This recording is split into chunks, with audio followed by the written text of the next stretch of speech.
Everybody like and subscribe, praise the bell icon. Story number 1. It was late on a Tuesday evening when Emily decided to order dinner. She had just moved into a new apartment in a quiet suburban neighborhood and was feeling a little lonely. The day had been stressful, and she thought some comfort food would help ease her mind. She opened her phone, scrolling through the various delivery options before landing on a new place she hadn't tried before, a local diner that had a decent menu with burgers and fries, exactly what she needed. She placed her order, then sat back on the couch to unwind. An hour later, she received a notification on her phone. "Your food is on the way." It was the first time she'd used this delivery service, but everything seemed normal. The time for delivery was a little longer than she expected, but she didn't think much of it. She set her phone down and waited, watching a mindless TV show to distract herself. As the minutes ticked by, a sense of unease began to creep in. It had been over 90 minutes since she placed the order, and there was no sign of the delivery driver. She figured they might be running behind, but this felt different. She heard a knock at her door. It was sharp and sudden, jarring her out of her thoughts. Emily quickly stood up, walked to the door, and peered through the peephole. To her surprise, there was no one there. She frowned, wondering if the driver had just left her food on the doorstep and walked away. But something was off. Her stomach churned slightly as she noticed the delivery bag was sitting on the floor just outside the door, as if it had been placed there by someone who hadn't even bothered to ring the doorbell. It was strange because she hadn't heard the doorbell at all. Cautiously, she opened the door to retrieve the bag, her heart pounding slightly in her chest. She glanced down, but the moment she reached down to grab it, she noticed something bizarre. The bag wasn't the typical restaurant delivery bag she was used to seeing. This one was scuffed, old-looking, with a torn corner, as though it had been through hell. Her curiosity won over her discomfort. She picked it up and went back inside, shutting the door behind her. As she set the bag on the kitchen counter and opened it, she froze. Instead of the usual order of burgers and fries, she found an assortment of different food items, things she didn't recognize. There were jars of pickled vegetables, some kind of meat that looked like it had been preserved for too long, a handful of blackened potatoes, and something that looked like a badly fried fish fillet. A thick, dark liquid had leaked from the containers, staining the inside of the bag. Her stomach turned, and her first instinct was to throw everything away. But as she moved to do so, she noticed something strange beneath the food, something wrapped in a crumpled paper towel. She hesitated for a moment, then carefully unwrapped it. A small, filthy object fell out. It was a human tooth, one that looked old and yellowed, as if it had been pulled from someone's mouth a long time ago. Her heart began to race. Emily's hands shook as she backed away from the counter. She stared at the tooth, wondering if she was imagining things. The tooth seemed to stare back at her, sinister and ominous. Then her phone buzzed again. She looked down to see a new message from the delivery service. "Is everything to your satisfaction? Please rate your experience." She slammed the phone down, her breath shallow. Her mind raced. She thought about the driver, the strange food, the tooth, and then the odd knock on her door earlier. The message didn't make sense. She had ordered a meal from a diner, not this bizarre collection of unsettling food.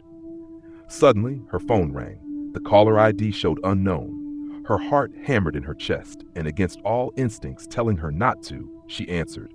"Hello?" Her voice was unsteady. There was a long pause, followed by a raspy voice on the other end. "Enjoy your meal. You should eat it all. You wouldn't want to disappoint us, would you?" The call ended abruptly. Emily stood frozen, staring at her phone in disbelief. The doorbell rang again. She felt a cold sweat break out on her skin as she slowly walked to the door, half expecting to find the same terrifying figure from the phone call waiting for her. She hesitated, then slowly peeked through the peephole. No one was there. But there, sitting on the doorstep, was another delivery bag. Story number 2. It was well past midnight when Sarah's phone buzzed with a notification. She had been reading a book in her apartment, the quiet of the night wrapping around her like a blanket, when the familiar alert broke the silence. A new message had come through from her favorite food delivery app. "Your order is on its way. Enjoy your meal." Sarah frowned. She hadn't ordered anything. She thought about it for a moment. Perhaps a mix-up with someone else's account? But then she remembered that she had recently saved her credit card information for convenience. Without thinking, she opened the app to see what she had supposedly ordered. Order confirmation: 1 large pepperoni pizza, extra cheese, and a side of garlic bread, it read. Sarah's stomach twisted. She hadn't ordered pizza. She hadn't ordered anything in hours.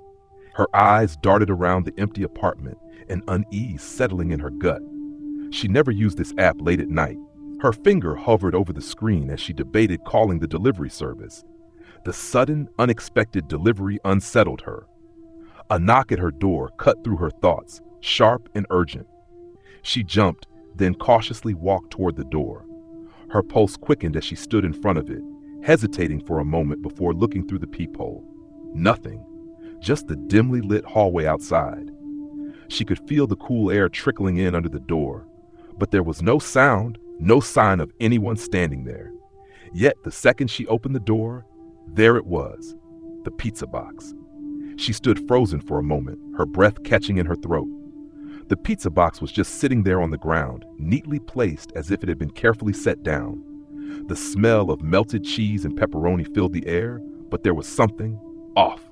The scent was overpowering, cloying almost, like it was laced with something she couldn't quite place.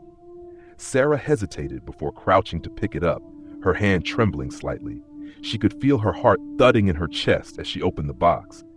Inside, the pizza looked completely normal, until she saw the crust.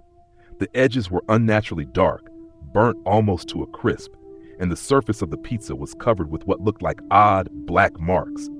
Her eyes widened as she noticed something else. Scattered around the pizza, nestled between the slices, were strange, tiny objects.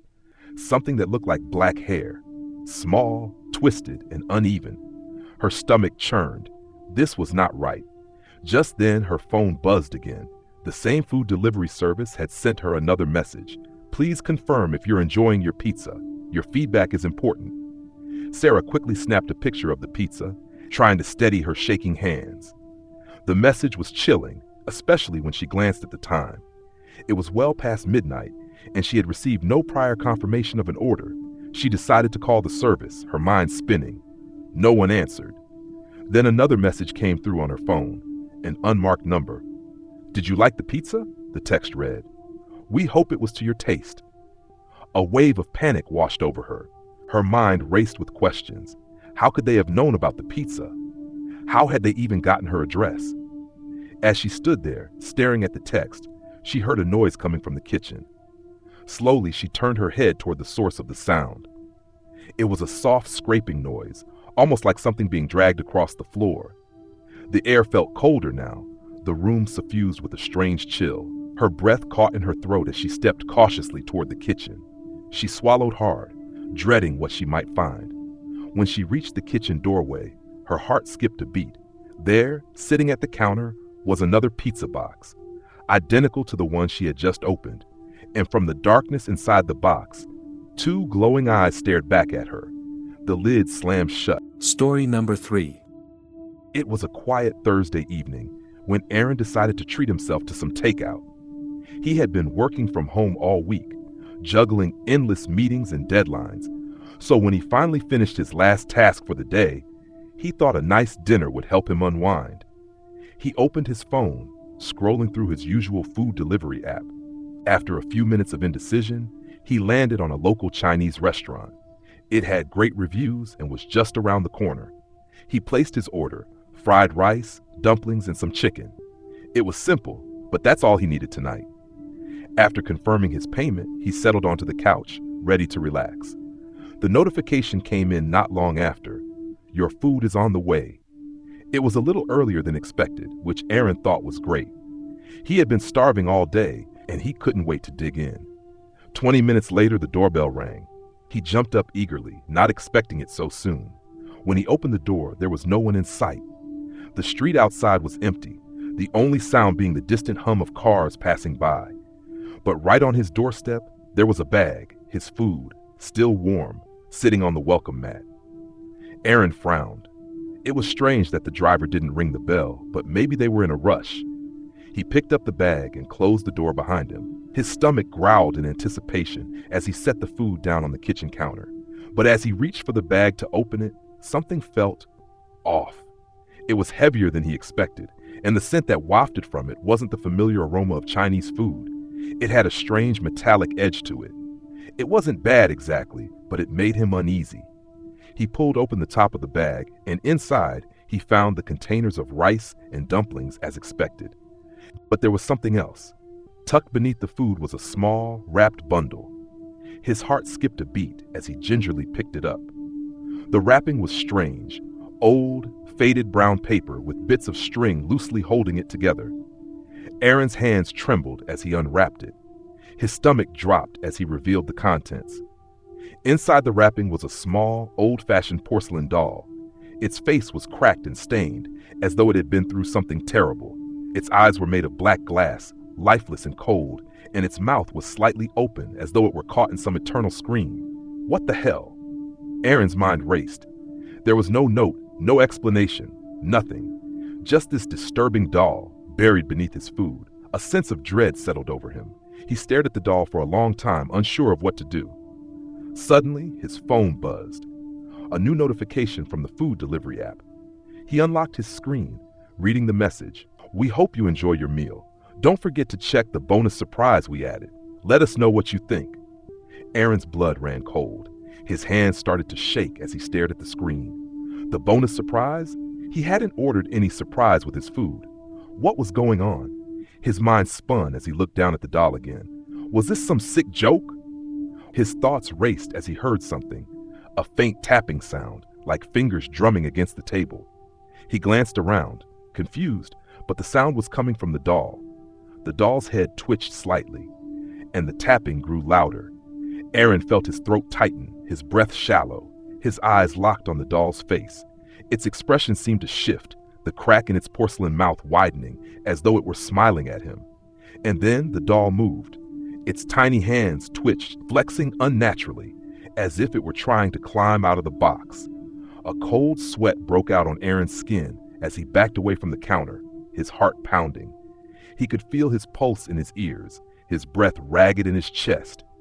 He looked down at his phone, fingers fumbling for the number to call the restaurant. Before he could dial, his phone buzzed again. This time, the message was from an unknown number. "We're glad you liked the surprise. Don't forget to feed it soon. It gets hungry." Aaron slammed the phone down, his entire body frozen in terror. He looked back at the doll, its tiny body now wriggling as though trying to move, trying to get closer.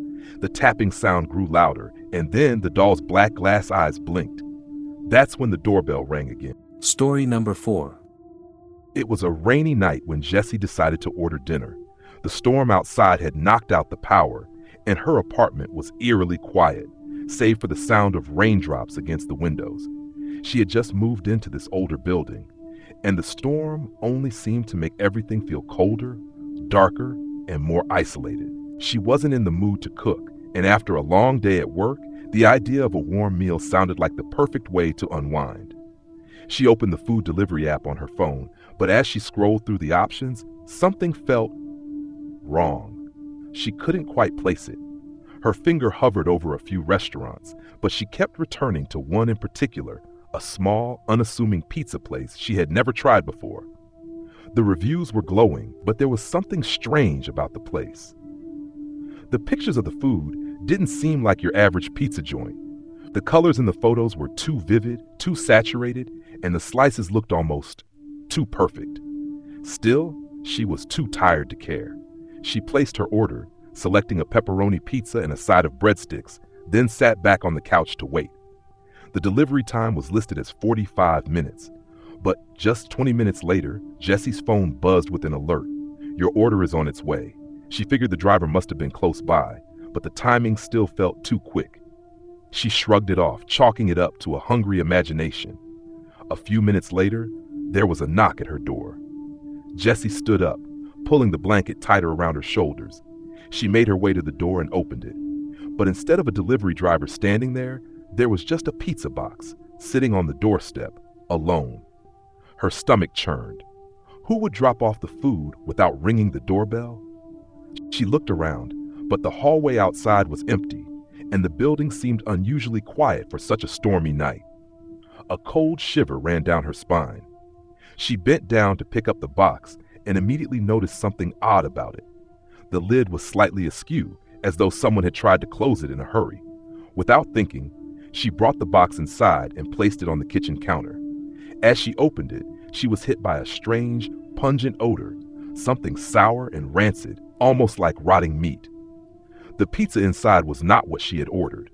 Instead of pepperoni, the entire pizza was covered in dark, greasy-looking chunks of something unidentifiable, oozing a thick black sauce that seemed to glisten unnaturally under the dim light. Her stomach turned. She took a step back, but something compelled her to look closer. Nestled in the center of the pizza, between the chunks of whatever that was a small, crumpled piece of paper. With trembling hands, she reached for the paper, unfolding it carefully. The note was simple, written in jagged handwriting. "You shouldn't have ordered. You're too late." Her heart raced as she looked back at the pizza, then around her apartment. The walls felt like they were closing in on her. Something wasn't right. Suddenly, her phone buzzed again. Another notification from the delivery app, but this time it was a strange message, different from the usual order confirmation. "Did you enjoy your meal? Hope it wasn't too salty." The words seemed to echo in her mind. Too salty? Jessie's eyes flicked back to the pizza. That was when she noticed something she hadn't before. Something in the sauce. It was moving. Tiny, squirming things, wriggling beneath the layers of grease and blackened meat. Her pulse spiked, and she stumbled back from the counter, her breath coming in sharp gasps. The squirming grew more frantic. It was as if the food was alive. No, it was alive. Suddenly, the kitchen lights flickered and went out. The room plunged into darkness. Jessie's heart hammered in her chest. She fumbled for her phone, using its light to illuminate the room, but when she turned the flashlight on, the beam landed on something she wasn't prepared for. The pizza wasn't alone.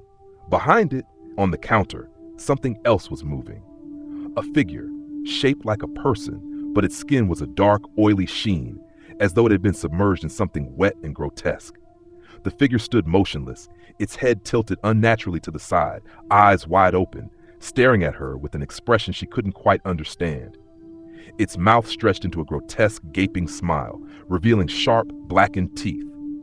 Jessie's breath caught in her throat, and before she could scream, the figure moved. It wasn't slow, it lunged forward, too fast, too unnatural. And just as quickly, the lights flickered back on. The figure was gone. The pizza was gone. Her apartment was empty.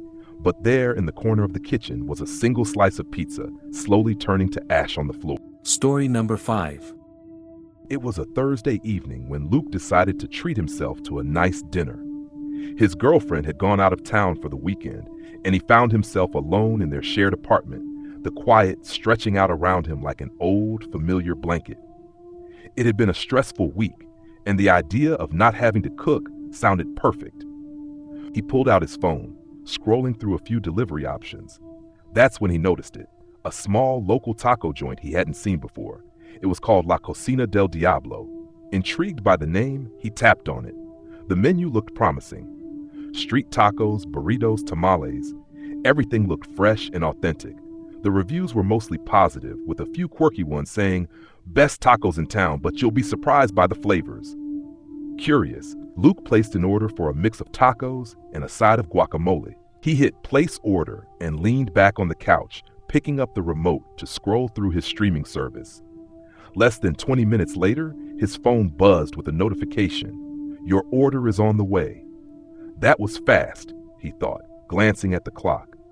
The delivery time had only been set for 30 minutes, but it seemed that this place had a lightning-fast delivery service. He didn't mind. It just added to the mysterious vibe of the place. Another buzz. The doorbell rang. Luke jumped up and made his way to the door. When he opened it, he expected to see a delivery driver holding a bag of food. But there was nothing.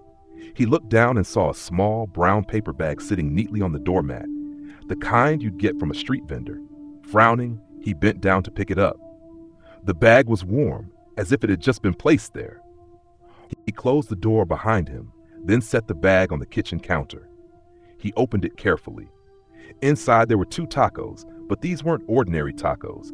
The tortillas were an unnatural dark shade, almost black, like they had been scorched. The filling was a mix of meat and something that resembled greenish, slimy mushrooms.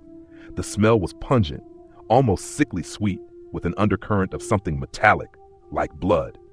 His stomach twisted in confusion, but hunger and curiosity got the better of him. He decided to take a bite of one of the tacos. The moment the taco touched his lips, he felt a sharp, tingling sensation on his tongue. It wasn't spicy. It was something else entirely, something that felt like it was alive inside his mouth. It was as if the flavors were wriggling around, shifting, making his taste buds tremble. He pulled the taco away, his face contorted in disgust. His mouth tasted bitter, metallic, and as he wiped his lips, he noticed something strange. A small black residue stuck to his fingers. He looked at the taco again, but it was no longer just a taco. It was moving. Tiny squirming shapes were emerging from the filling, things that looked like tiny, malformed insects. They wriggled and squirmed as they began to crawl out of the taco. Suddenly, the air in the room grew cold. He heard a soft whisper, almost like a breath, close to his ear. It sent a jolt of fear through him. "Eat them," the voice whispered. "Finish your meal. You must finish your meal." Luke's heart pounded in his chest, his entire body rigid with fear. He glanced around, but the apartment was empty. He was alone, or at least he thought he was. He turned his gaze back to the taco, the once squirming creatures now turning into something more solid. Their black, glossy bodies began to morph into tiny, grotesque human faces, each one with its mouth gaping open in silent screams. Panic surged through him. He backed away from the counter, knocking over the paper bag, but the faces didn't stop. They followed him with their eyes, as if trying to reach out to him. Then, with a sickening crunch, the taco on the counter split open. From within the taco, something began to rise, something that looked like a hand, made of the same dark and grotesque material. It reached up and grasped the edge of the counter, pulling itself out. The hand was followed by another, and then by an entire twisted body, emaciated and clawing its way toward him. The creature's face was a grotesque mash of features, its eyes bulging from its skull, its mouth hanging open in a silent scream. It was a thing that shouldn't exist, a nightmare made flesh. Frozen in place, Luke stumbled back, but it was too late. The creature was already on him, its cold, clammy hand grabbing at his ankle. The voice whispered again, louder this time, "You must finish your meal." Before he could even scream, the lights flickered and the world around him spun into darkness. The next morning, when the sun finally rose, Luke awoke on the kitchen floor, cold sweat dripping down his face. The taco and the creature were gone. But there, on the counter, was a fresh paper bag, the faintest untraceable scent of tacos wafting from it.